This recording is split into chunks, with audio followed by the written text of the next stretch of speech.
Cheerio, classic car fans. Today we have a couple of cars. Well, actually, we're going to discuss one car, but I like to show off, where I buy this stuff. Everyone's always asking, where do you get those?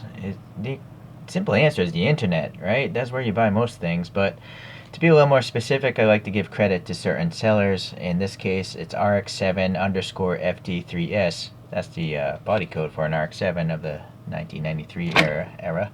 And then this guy's got 7,000 star rating off eBay, so a trusted seller.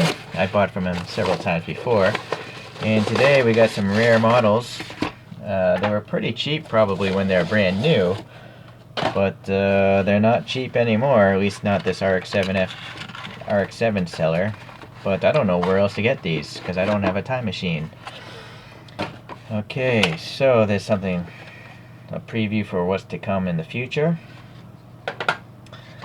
And I've never seen a package, the actual box, so we're going to look at this one today. But I'll let you guess which one is going to come out of this box later. Okay, let's look at the box actually. So, it's the Premium Car Collection. It says 1000 Milia LaFesta. It's a Japanese make. Forza Alta Est. I don't know what the brand is, to be honest with you. Like, who made it? Anyways, so those are the other cars. I have a video of two of these. One I customized because I found it with no windshield, and then I bought one later. So yeah, those will all come later. I also have a video on this one, the Oscar, so you can search my channel for those. Yow Modellini is the company, I guess, or Forza Yow. Maybe they have two brand names. I don't know. It's really confusing. I'm looking for a price. I think there's an old YouTube video on these. I have a suspicion they're like less than $10. And I think there's a card in here. Alright, cool. There's a little card like Kyosho does. So it's a Bentley 6.5 liter from 1929. These Bentleys were available between 1919 and 1931. To my understanding, they're all just rolling chassis. So all the bodywork had to be done by a coach builder. So no two of these would probably look alike because people would take them to different coach builders and have different specs. So Bentley was just selling the chassis, with the engine in there. I have no idea what that would mean. Obviously 6.5 liters being in the name. And sorry, don't know what the rest is. Okay, so it comes in a little plastic bag, and then it comes in its own little case. There's a little sticker here, poorly applied. It's not really straight, but and then there's a screw. Okay.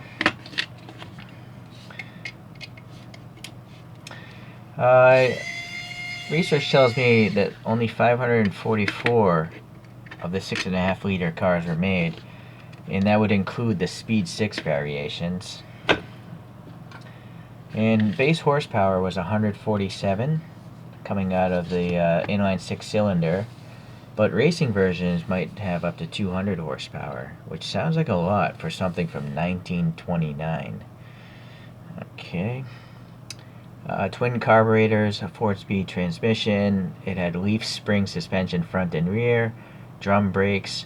And an interesting technical achievement was the engine block and the cylinder head were cast as one piece of metal, so there's no need for a head gasket, which I have to imagine, the cylinders in the crankshaft must be put in from the bottom for that to actually work properly, but it does make sense for reliability.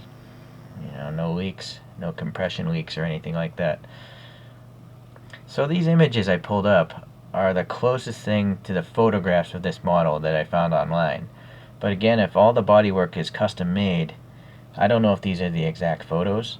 And also on Wikipedia there's like 16 million different wheelbase or overall lengths listed on this thing, so I can't even measure this to tell you if it's actually 1/64 scale. All we can do is compare it to a couple other cars. But those photographs do look relatively close to this. Alright, so we're looking at obviously a black color, but it's not metallic, it's just normal black. No speckling in there.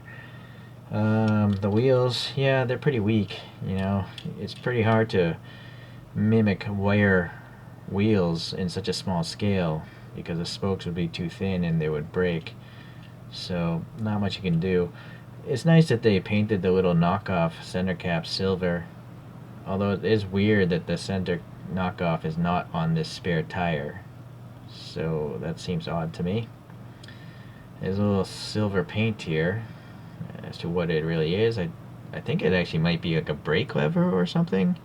When I look at that rear view photograph, if you want to rewind, there's some detail here for the vents on the engine cover. Okay, going to the front. Alright, so that's cool. We got some plastic headlights.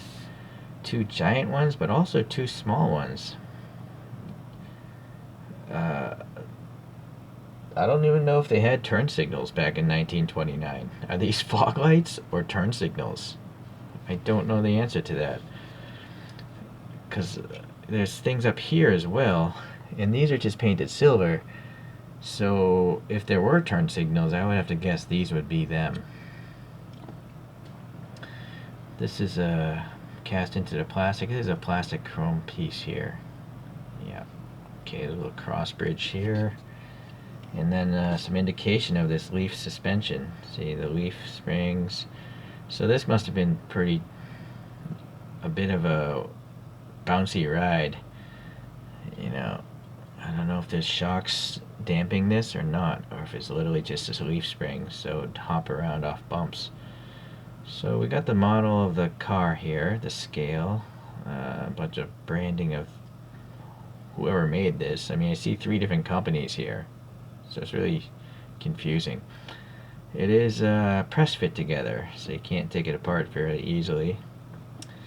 But now I'm seeing a little red paint, and it's interesting that they're staggered. Red and red, and something black and black. There's a little silver paint on this exhaust that's coming out at an angle.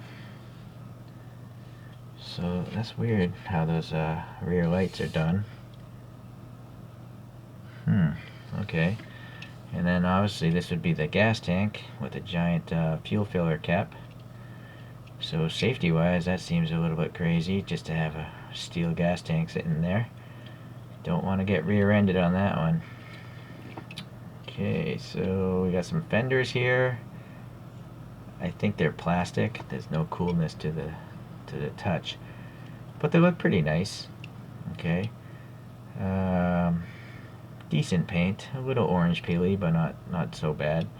Clear piece of plastic here that has these 2 tiny, I guess windshields, or wind deflectors, maybe you'd call them. And this, what is this? It's like there's a tiny bump here. Is that an intake or something? I don't know what this is. Okay. I think it's funny that the driver gets a taller wind deflector than the passenger. If you're going to go through the trouble of making this piece of glass, wouldn't it be simpler to have 2 pieces of glass the same size? Interesting. But the steering wheel here, we got some silver and black there, and then the dashboard is painted brown, and it's got a little black for the dials. So that's alright. The seat's relatively basic, but there's a couple of ribs in there. Out of curiosity, yeah, it does actually roll. Okay. 2 spare tires, 1 on each side. Okay, so that doesn't match the photograph at rear view either. No, the tire actually spins, but the wheel does not. And these are rubbery tires, so you can see the little molding even right there. So let's get that out of the way. Alright, well, I guess it's pretty cool for whatever this thing retailed for.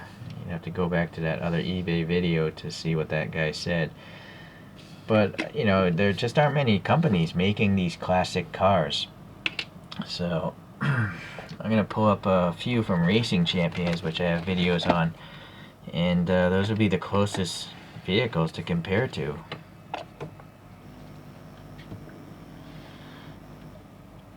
That might be a little too fast. Okay, so the first one would be a Cadillac V16, and I I can't tell you much more because look at the printing on this thing. What were these guys thinking, printing that text that small? Oh, that's all the legal jargon. It doesn't actually say what the model of the vehicle. So, it doesn't actually say Cadillac V16 on the bottom of this thing, which is kind of silly. Alright.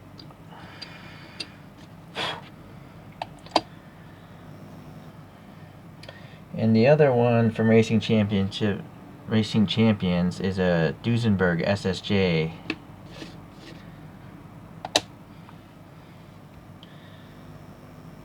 So, honestly, I don't know if any of these are 1/64 scale, but it seems like it's believable. I know I know a Caddy V16 would have been a really big car, and probably the SSJ as well. Those are the grand American vehicles of the Roaring 30s, I guess. So, being a European car, this Bentley, and I think it was raced, it would make sense that it would be a smaller vehicle, being a race car. I don't imagine many people were racing at least the Cadillac, but actually I think maybe people were racing the SSJ. Okay, well, it's all speculation, unless you really lived through the 1930s, which means you would be quite old now. you would be the only person that could really confirm any of this stuff, right? Having just seen the vehicles with your own eyes, if you're extremely wealthy as well. Alright, well, let's let this Bentley spin on its own, as I like to do. Give every model its due time alone on the solar spinner.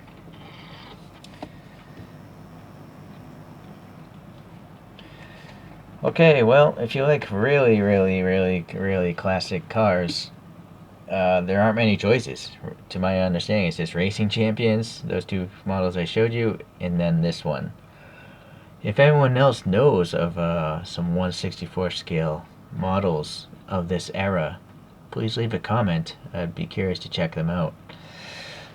Okay, well, until later on, we'll catch you around, but I have a couple more of these videos for this line of diecast coming up soon. Alright, see you guys.